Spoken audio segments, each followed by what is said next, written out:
दोस्तों, भारत के सामने वैसे तो हर बार मुसीबतें रहती ही हैं, क्योंकि वो चीन, पाकिस्तान, बांग्लादेश ऐसे लोगों से घिरा ही हुआ रहता है। आज हम बात कर रहे हैं थोड़ी एक अलग टॉपिक के बारे में। इसके बारे में मोहन भागवत जी ने भी काफ़ी पहले बात की थी, और अब इलॉन मस्क भी इसके बारे में बता रहे हैं कि जो फर्टिलिटी रेट है ना, वो अब बहुत ज़्यादा कम हो गया है। फर्टिलिटी रेट वो होता है जैसे एक औरत अपने जीवन में कितने बच्चों को जन्म देती है। फर्टिलिटी रेट मतलब, अगर सिंपल भाषा में अगर मैं बोलूं, तो फर्टिलिटी रेट का मतलब यही होता है कि एक औरत अपने जीवन में कितने बच्चों को जन्म देती है। वो बहुत ज़्यादा कम हो गई है, तकरीबन 1.5% के आसपास पहुंच गई है।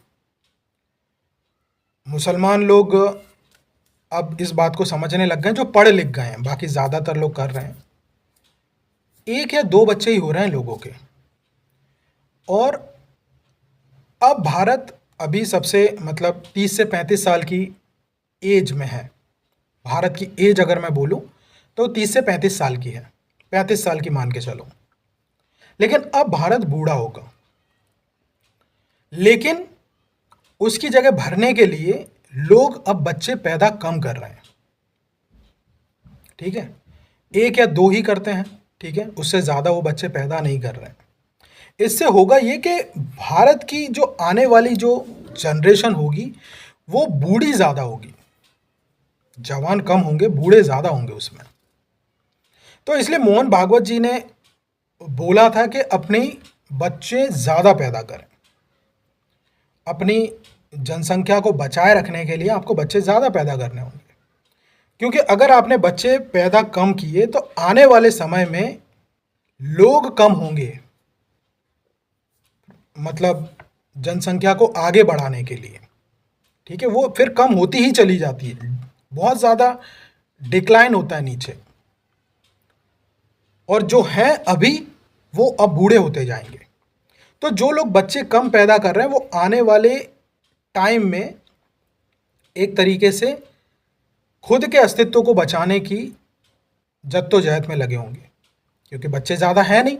आप बच्चे ज़्यादा पैदा हुए नहीं, तो बच्चे ज़्यादा पैदा होंगे भी नहीं जब उनकी जनरेशन की बात आएगी, क्योंकि ऑलरेडी कम है। 1.5% के आसपास, मतलब 1.5 से थोड़ा ऊपर है रेशियो।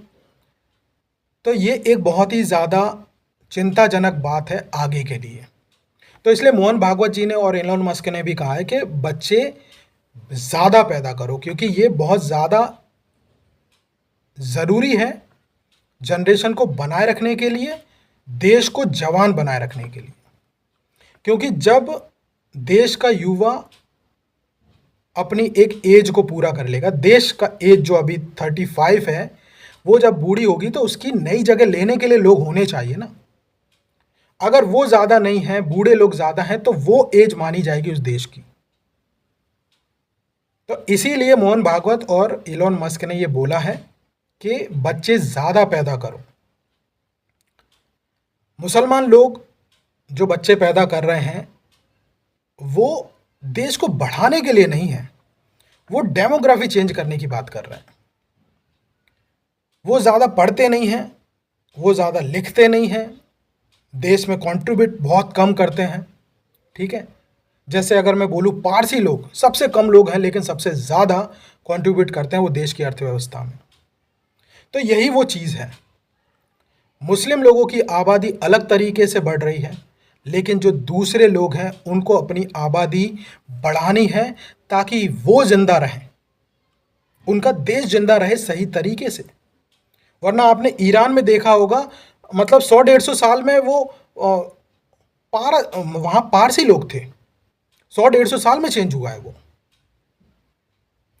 जितने मिडल ईस्ट के देश हैं वो क्यों चेंज हुए? क्योंकि वहाँ पर मुस्लिम आबादी जब बढ़ी तो उन लोगों ने बुरी तरीके से वहाँ पर दूसरे धर्मों को हटा दिया, मिटा दिया। वहाँ पर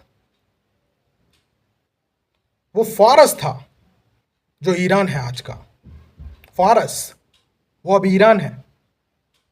और ये मुश्किल से 100-150 सालों में हुआ है। और पिछले 200 साल के अगर आप देखो कि कौन सा देश पिछले 200 साल की अगर तुम देखो तो तुम्हें समझ में आएगा कि 200 साल में कैसे देश अचानक से मुस्लिम राष्ट्र बन गए। लेकिन उनका कंट्रीब्यूशन विश्व अर्थव्यवस्था में क्या है? कुछ भी नहीं। वो आपस में भी लड़ रहे हैं। इस वीडियो के बारे में आपके क्या विचार है मुझे कमेंट में ज़रूर बताइएगा, और स्क्रीन पर जो आपको QR कोड और जो नंबर दिखाई दे रहा है उससे आप चैनल को सपोर्ट ज़रूर करिएगा।